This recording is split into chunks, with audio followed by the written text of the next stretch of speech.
రాబోయే 20 ఏళ్ల పట్టణ అవసరాలను ముందుగానే గుర్తించి అమలు చేసే బృహత్తర కార్యక్రమమే మాస్టర్ ప్లాన్.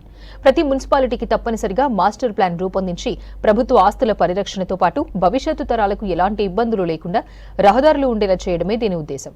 ఇంతటి ప్రాధాన్యమున్న మాస్టర్ ప్లాన్ ఖమ్మం జిల్లాలోని మున్సిపాలిటీల్లో ఇంకా పట్టాలెక్కించడం లేదు.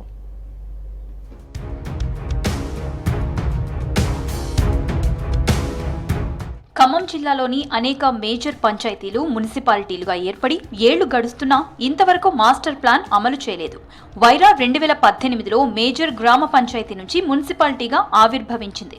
ప్రస్తుతం వైరా మున్సిపాలిటీలో 20 వార్డులుండగా 30,000కు పైగా జనాభా ఉంది. మున్సిపాలిటీలోకి 3 గ్రామాలు విలీనమయ్యాయి. మాస్టర్ ప్లాన్ రూపొందించిన జాబితాకు అనుగుణంగా వాణిజ్య, విద్యా అవసరాల్లో భవన నిర్మాణ అనుమతులు ఇస్తున్నారు. అంతర్గత రహదారుల్లో కనీసం 30 అడుగుల రోడ్లు ఉంటేనే భవనాలకు అనుమతినిస్తున్నారు. బఫర్ జోన్లను గుర్తించాలన్నా మాస్టర్ ప్లాన్ పట్టాలెక్కాలి. అప్పుడు కొత్త మున్సిపాలిటీ కాబట్టి కొంత నిధులు ఇచ్చారు. 20 కోట్లు ఒకసారి, 30 కోట్లు ఒకసారి అట్లా ఇచ్చారు.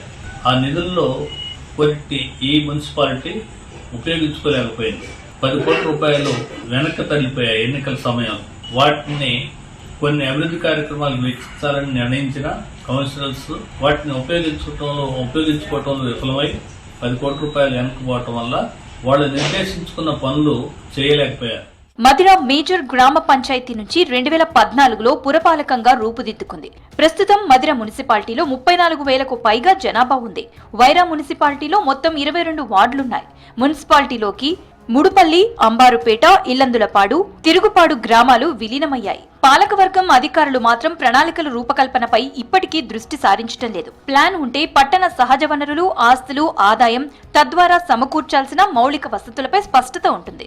ప్రభుత్వం నుంచి వస్తున్న నిధులు, ప్రజల నుంచి వసూలు చేస్తున్న పన్నులను ప్రణాళిక లేకుండా ఇష్టారీతిన ఖర్చు చేస్తూ వస్తున్నారు. కాలనీల్లోని అంతర్గత రహదారులు, వాటికి ఇరుపక్కల సిమెంట్ డ్రైన్లు ప్రణాళిక లేకుండా కొంతమేరకు నిర్మించి వదిలేస్తూ వచ్చారు. దీంతో మురుగునీరు పారే పరిస్థితి లేక రోడ్లపైకి చేరుతోంది. చిన్నపాటి వర్షాలకు రహదారులు చిత్తడిగా మారుతూ లోతట్టు ముస్లిం కాలనీ, హనుమాన్ కాలనీ, వరదరాఘవాపురం తరచూ ముంపునకు గురవుతున్నాయి. అసలు ప్రణాళిక అనేది లేకుండా, మాస్టర్ ప్లాన్ లేకుండా అభివృద్ధి నిధులు తీసుకొస్తున్నాం, పెడుతున్నాం అని చెప్పి ఇక్కడ ఉన్న నాయకులు గొప్పలు చెప్పుకుంటున్నారు. కానీ అసలు ఒక ప్రణాళిక లేకుండా ఎలా నిధులు ఖర్చు పెడతారు అంటే నిధులు తీసుకురావడం, వాళ్ళకి ఇష్టం వచ్చిన కాడ ఖర్చు పెట్టడం, వాళ్ళు ఇష్టం వచ్చినట్టు చేసుకోవడం జరుగుతుంది కాబట్టి. కానీ ప్రణాళికబద్ధంగా చేస్తే ప్రజలందరికీ ఉపయోగపడుతుంది. ఇప్పటికైనా అధికారులు కలుదెరిసి అట్లనే ప్రజాప్రతినిధులు కూడా దీని మీద దృష్టి పెట్టి ఒక మాస్టర్ ప్లాన్ తయారు చేసి ఒక ప్రణాళికాబద్ధంగా ఇక్కడ వచ్చిన నిధులు సద్వినియోగం చేస్తే తప్పనిసరిగా ఈ మధిర మున్సిపాలిటీ కూడా నెంబర్ 1 మున్సిపాలిటీగా మారుతుందని చెప్పి ఆశిస్తాను. సత్తుపల్లి 2018లో మేజర్ గ్రామ పంచాయతీ నుంచి మున్సిపాలిటీగా ఆవిర్భవించింది. ప్రస్తుతం సత్తుపల్లి మున్సిపాలిటీలో 45,000కు పైగా జనాభా ఉంది. సత్తుపల్లి మున్సిపాలిటీలో మొత్తం 23 వార్డులున్నాయి. మున్సిపాలిటీలోకి ఒక గ్రామం విలీనమైంది.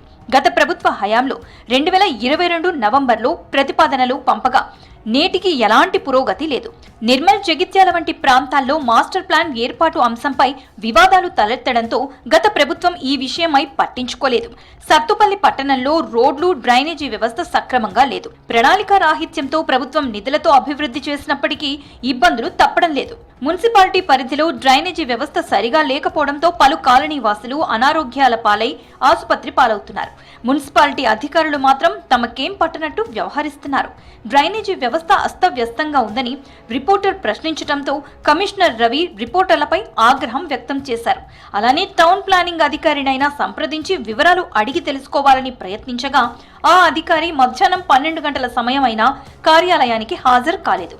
ఫోన్లో సంప్రదించడానికి ప్రయత్నిస్తే కాల్ లిఫ్ట్ చేయకుండానే బ్లాక్ లిస్ట్ లో పెట్టేస్తున్నారు. ఇలా 2-3 ఫోన్లతో ట్రై చేసినా అదే తంతుగా మారింది. అధికారులు కూడా కొంతమంది అందుబాటులో ఉండట్లేదు. ముఖ్యంగా టౌన్ ప్లానింగ్ ఆఫీసర్ స్థానికంగా ఉండకపోవడం, ఎక్కువ ఏదైనా పని కోసం వెళ్ళిన ప్రజలు ఎక్కువసేపు వెయిట్ చేయాల్సి వస్తుంది, అందుబాటులో ఉండట్లేదు అనే కంప్లైంట్స్ ఎక్కువ వస్తున్నాయి. మరి ఎప్పటికైనా సరే దీని మీద పై అధికారులు అలాగే కమిషనర్ గారు మరోసారి తమ విధులు ఏంటనేది ఒకసారి దృష్టిలో పెట్టుకొని క్షేత్రస్థాయిలో పరిశీలన చేసి ఏ సమస్యలు అయితే క్షేత్రస్థాయిలో ప్రజలు ఎదుర్కొంటున్నారో తమ పరిధిలోకి వచ్చే ప్రతి అంశం మీద కూడా దృష్టి పెట్టి వాటిని పరిష్కరించే దిశగా ముందుకెళ్లాలని కోరుకుంటున్నాం. సత్తుపల్లి మున్సిపాలిటీ కార్యాలయంలో కమిషనర్ తో సహా ఉద్యోగులు కూడా నిర్లక్ష్య ధోరణి వ్యవహరిస్తున్నారు. అధికారులపై చర్యలు తీసుకోవాలని స్థానికులు కోరుతున్నారు.